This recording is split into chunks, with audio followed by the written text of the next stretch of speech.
এসেছে বাজার থেকে চিংড়ি মাছ, আরও অনেক কিছু নিয়ে এসেছে। তো সেগুলো ওখানে রাখা আছে। এখন চলো তোমাদেরকে দেখাই যে চিংড়ি মাছটা কেমন নিয়ে এসেছে। ও বাজার ভালো করে তার জন্য না, তাও বলছি। ওয়াও, হেভি চিংড়ি মাছটা, খুব সুন্দর। অফিস হচ্ছে দেখো। আর পিসগুলো কি না তাও কোনো ঠিক আছে, খুব সুন্দর হয়েছে। কত করে নিয়েছে চিংড়ি মাছগুলো? 50 টাকা সব। হ্যাঁ, বাহ, খুব সুন্দর। চলো চিংড়ি মাছটা দিয়ে দিই আর পৌঁছে যাচ্ছি। তো চলো আজকে তোমাদেরকে দেখাই আমি চিংড়ি মাছ কীভাবে বাছি। এইভাবে চিংড়ি মাছ বাছলে কী হয় বলো তো, একটা নষ্টও হয় না আর খেতেও মানে না সুবিধা হয়। এই খাওয়ার সময় না কোনো খোসা ছাড়ানোর আর কোনো সমস্যা থাকে না। তো অনেকেও না মানে চিংড়ি মাছ ঠিকভাবে ছাড়াতে পারে না। তো চলো তোমাদেরকে দেখাই কীভাবে। এদের পিঠে না একটা দেখবে নোংরা থাকে, অনেকেই জানে না যে এই নোংরাটা কীভাবে বার করতে হয়। দেখো, এই নোংরাটা বার করে নিলে কিন্তু আগে মাথায় কিন্তু একটা নোংরা থাকে। এই দেখো,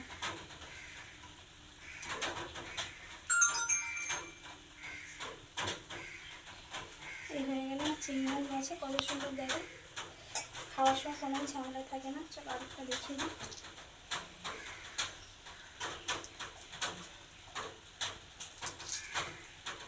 এখানে কিন্তু হালকা করে টান দিলে এই দেখো বেরিয়ে যাবে।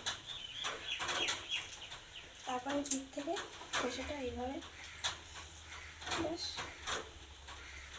হয়ে গেলে চিংড়ি মাছ ছাড়ানো। আর অতি অবশ্যই কিন্তু পিঠের নোংরাটা তোমরা বার করবে।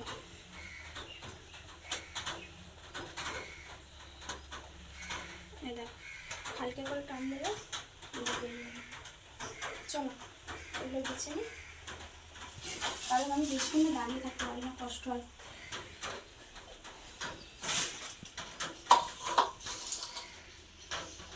তো সবার প্রথমেই তোমাদেরকে ভয়েস দেওয়ার আগে বলে দিই যে আগের ভয়েসগুলোর জন্য সবাইকে সরি। কারণ কি বলো তো, বৃষ্টি হচ্ছিল না, বৃষ্টি পড়ছিল বলে, আর আমাদের তো রান্নাঘরে টিনের চাল, ওই জন্য এত মানে বৃষ্টি পড়ছিল, ভয়েসটা ঠিকভাবে তোমাদেরকে দিতে পারিনি। তো একটু কষ্ট করে শুনে নিও, কি করা যাবে বলো, বৃষ্টির সময় তো এরকম একটু সমস্যা হয়েই থাকে, তাই না বলো। তো যাই হোক, আমি জানি আমার ভালোবাসার বন্ধুরা আমার সমস্যাটা বুঝবে আর আমাকে অনেক অনেক ভালোবাসা দেবে। তো চিংড়ি মাছটা ভালো করে বাছা ধোয়া করে নিয়েছি, এখানে মশলা দিয়ে মাখিয়ে রেখে দিয়েছি। তো আজকে একটু করব চিংড়ি মাছের মালাইকারি। তো তোমাদের দাদামা অনেক দিন আগে থেকেই বলছে যে একটু চিংড়ি মাছের মালাইকারি করো, অনেক দিন তো করা হয় না। তো অনেক দিন মানে অনেক দিনই হয়ে গেছে চিংড়ি মাছের মালাইকারি করাই হচ্ছে না বাড়িতে। তো তার জন্য তোমাদের দাদাভাই আজকে বাড়িতে ছিল, ছুটি নিয়েছে।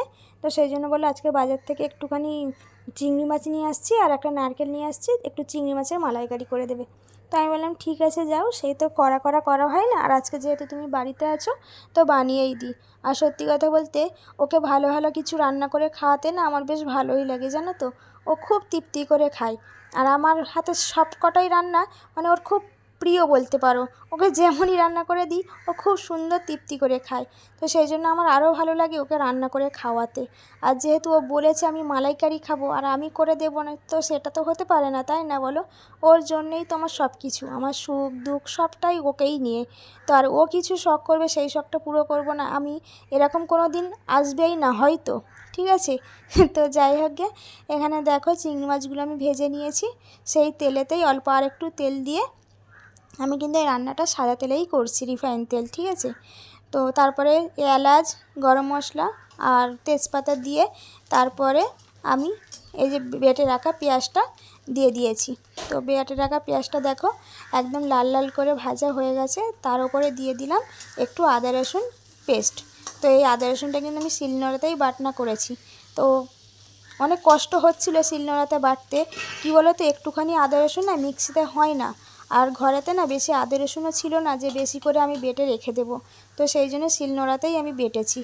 তো তারপরে দেখো সব রকম একটু মশলা তো দিয়ে দিলাম, তোমরা তো দেখলে ঘরের রোজকারের যেসব মশলা থাকে, ঝাল, হলুদ, জিরে, মরিচ, নুন, চিনি সব কিছুই দিয়ে দিলাম। চিনিটা এখনও দিইনি, দেবো। তারপরে দুধ দিয়েই কিন্তু আমি মানে মশলাটা কষাবো, একদম জল এতে আমি অ্যাড করব না। তো পুরো রান্নাটাই হবে কিন্তু এই যে দুধটাই দিয়ে।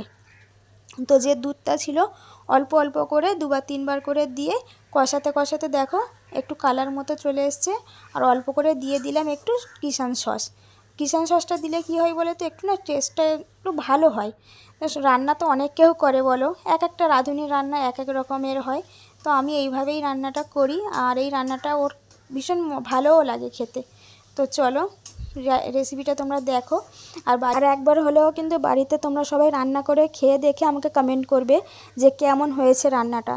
তো দেখো একদম সুন্দর করে কষানো হয়ে গেছে, আর আমি এতে অনেকটা পরিমাণে চিনি দিয়ে দিয়েছি। মালাইকারি কী বলো তো, একটু না মিষ্টি মিষ্টি না হলে বেশ ভালো লাগে না, তাই না বলো? আর দেখো কালারটা সত্যি বলতে এতটা সুন্দর এসছে, মানে নিজেকে নিজে মানে সাব্বাসি দেওয়া ইচ্ছে হচ্ছে যে আমি এত সুন্দর রান্না করতে পারি। আমি না এগুলো কিছুই রান্না করতে পারতাম না, জানো তো। আমি নিজে আইডিয়া করে করে ভেবে ভেবে রান্নাগুলো করি। হ্যাঁ, ফোনেতে দুই একবার দেখি, কিন্তু ফোনের দেখে আবার নিজেও কিছু আলাদাভাবে ট্রাই করে দেখি যে কেমন হয়। ফোনের কিছুটা দেখি, আবার নিজেও বুদ্ধি করে কিছুটা করি।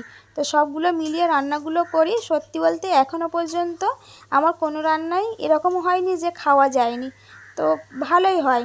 তো দেখো একদম সুন্দর করে কষানো হয়ে গেছে, লাল লাল করে একদম পুরো তেল বেরিয়ে গেছে। তার উপরে দিয়ে দিচ্ছি মানে রাখা যে মানে দুধটা রাখা ছিল, সেই দুধটা আমি এখন সবটাই দিয়ে দেব। পুরো দেখো অনেকটা দুধ দিয়ে দিয়েছি। তো এখন এগুলো ফুটবে, আর এর মাঝখানে কিন্তু আমি এখন থালা বাসনগুলো ধুয়ে নেব। তো অনেকটা থালা বাসন হয়েছিল, সেইগুলো ধুয়ে নিয়েছি। আর সেটা তোমাদেরকে দেখানো হয়নি, কারণ কি বলে তো, আজকে না এক জায়গায় যাওয়ার আছে, তো খুব তাড়াহুড়োর মানে রান্নাটা করছি। তো সেই জন্য না ফোন ধরে আর ভিডিওটা করা হয়নি। থালা বাসনটা ধোয়ার কথা মানে হাফ ধোয়া হয়ে গেছে, তখন মনে উঠলো যে আমি ক্যামেরাটা অন করলাম না। তারপরে ভাবলাম ঠিক আছে, আমার বন্ধুরা তো রোজই দেখে, আজকে নাই বা দেখলো। তো সেই জন্য আর বাসন ধোয়াটা তোমাদেরকে দেখানো হয়নি। আর তোমরা তো জানো আমি রান্না করতে করতেই সব কাজগুলো মিটিয়ে নিই রান্নাঘরের। তো দেখো দুধটা দিয়ে খুব সুন্দর করে ফুটিয়ে নিয়েছিলাম। ফুটিয়ে নেওয়ার পরে এই যে যে ভেজে রাখা চিংড়ি মাছটা ছিল, সেই চিংড়ি মাছটা দিয়ে দিলাম, আর দুটো কাঁচা লঙ্কা চিড়ে ওপর থেকে দিয়ে দিলাম। তারপরে দিয়ে দিলাম ঢাকনা চাপা। তো তারপরে দেখবো আমার চিংড়ি মাছের মালাইকারিটা কত দূর হলো। দেখো খুব সুন্দর ফুটেছে, আর ওপর থেকে এতটা তেল ছেড়েছে তোমাদেরকে বলে বোঝাতে পারবো না। মানে আমি অল্প একদম তেলে রান্না করেছি, তোমরা তো দেখলে পেঁয়াজে একদমই তেল ছিল না বললেই চলে। কিন্তু এখন যে পরিমাণে তেল বেরিয়েছে, যে রান্নাটা দেখবে না মানে আগে থেকে দেখবে না সেভাবে এত তেল দিয়ে আজকে চিংড়ি মাছের মালাইকারি করেছে। কিন্তু তোমরা তো আগে থেকে দেখেছো, বলো আমি কত কম তেল দিয়ে রান্নাটা করেছি। আমি কি করেছিলাম বলো তো, একটা সিক্রেট তোমাদেরকে বলে দিই। তোমরা যখন চিংড়ি মাছের মালাইকারিটা করবে, তোমরা কিন্তু নারকেলটাকে মিক্সিতে অবশ্যই পেস্ট করে নেবে। তাহলে কি হয় বলো তো, তোমাদের অনেকটা দুধ বেরিয়ে যায়, আর দুধটা অনেক ঘনও হয়ে যায়। অনেকেও এরকম করে না, কিন্তু এরকম করে দেখবে, আশা করছি তোমরা হেভি একটা ভালো মানে রেজাল্ট পাবে। আর দেখো কথা বলতে বলতে চিংড়ি মাছের মালাইকারিটাও কিন্তু খুব সুন্দরভাবে হয়ে গেছিলো। আর ওপরে তেলটা তো দেখলে তোমরা, অসাধারণ একটা কালার এসছে। আর ওদিকে কিন্তু সাথে লাল শাকটাও ভাজা করে নিয়েছিলাম, যেটা তোমাদেরকে আর দেখানো হয়নি, কারণ আজকে সত্যি বলছি অনেকটা চাপের মধ্যে ছিলাম, সেই জন্য সবগুলো আর ভিডিও করে তোমাদেরকে দেখানো হয়নি। মানে যতটা পেরেছি তাড়াহুড়ো করে কাজটা করার চেষ্টা করেছি। তো তারপরে রান্না করে নিয়ে কিছু খাই দাই করে নিয়ে সেই থালা বাসনগুলো ধুয়ে নিয়ে এখন একটু রেডি হয়ে গেছি, দুজনে একটু এক জায়গায় যাব। তো কোথায় যাব চলো তোমাদেরকে দেখাই। তারপরে আমাদের পাড়ার ভিতরে জল দেখো, মানে এখনও বর্ষা পড়েনি এতটা জল। তো তোমাদের ভাবলাম একটুখানি ভিডিও করে দেখাই। তো এত পরিমাণে জল ছিল, গাড়ি টানতে পারছিল না, তোমাদের দাদাভাই ভীষণ কষ্ট হচ্ছিল। কিন্তু কি করবে বলো, গাড়ি বার করে ফেলেছে। এদিক থেকে ও যায় না, ও যখন কাজে যায় অন্য রাস্তা দিয়ে কাজে যায়। কিন্তু আজকে আমাদের যেহেতু এখানে কাজ, সেই জন্য আমাদের কিন্তু জল ভেঙেই যেতে হবে। তো সেই জায়গায় আমরা চলে এসেছি যেখানে আমাদের আসার কথা ছিল। খুবই দরকারের একটা এসছি আমরা, কাজটা খুবই মানে এমার্জেন্সি দরকার ছিল। তো সেই জন্য বৃষ্টিতে ভিজে ভিজেই দুজনকে আসতে হলো, কারণ তোমাদের দাদাভাই ছুটি নিয়েছিল। আর যদি কাজটা না করে তাহলে ছুটিটা পুরো বেকার হয়ে যাবে।